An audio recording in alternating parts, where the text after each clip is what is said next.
ਦਾ ਦੱਸਿਆ ਨਾ ਕੁਐਸਚਨ ਧਿਆਨ ਦੇ ਕੋਲੇ ਆ ਜਾ ਮਾੜੇ ਮਾੜੇ ਨਮੋ ਅੱਜ ਪੁੱਤ ਅੱਜ ਤੂੰ ਤੁਮੀ ਆਲੇ ਵੀ ਨਹੀਂ ਰੋਟੀ ਲਾ ਜਾਗੇ ਮੈਰਿਟ ਦਾ ਦੇਖਿਆ ਨਾ ਕਿ ਨਵਾਂ ਇੱਕ ਹੋਰ ਤੁਹਾਨੂੰ ਜਾਗਰੂਕ ਕਰਨ ਦੇ ਲਈ ਆ ਮੈਰਿਟ ਮੀਨਸ ਜਿਹੜਾ ਸਾਨੂੰ ਕੀ ਕਰਦਾ ਉਹ ਸਾਡੇ ਸਰੀਰ ਨੂੰ ਡਿਟੌਕਸ ਕਰਦਾ, ਸਾਫ ਸੁਥਰਾ ਰੱਖਦਾ, ਸਫਾਈ ਕਰਦਾ। ਮੈਂ ਹੁਣ ਤੁਹਾਨੂੰ ਦੱਸ ਕਰਦੀ ਨਾ ਫੋਨ ਤੇ,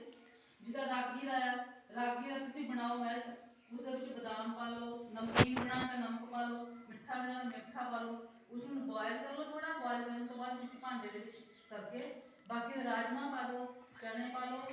ਨਮਕੀਨ ਚੀਜ਼ ਕੁਝ ਵੀ ਪਾ ਲਓ ਜਿੱਦਾਂ ਤੁਹਾਡਾ ਟੇਸਟ ਹੈਗਾ ਉਦਾਂ। ਉਹ ਮੈਰਿਟ ਜਿਹੜਾ ਤੁਹਾਡੇ ਸਰੀਰ ਨੂੰ ਡਿਟੌਕਸ ਕਰੂਗਾ, ਬਲੱਡ ਸ਼ੂਗਰ ਜਿਹੜੀ ਇਸ ਨੂੰ ਕੰਟਰੋਲ ਕਰੂਗਾ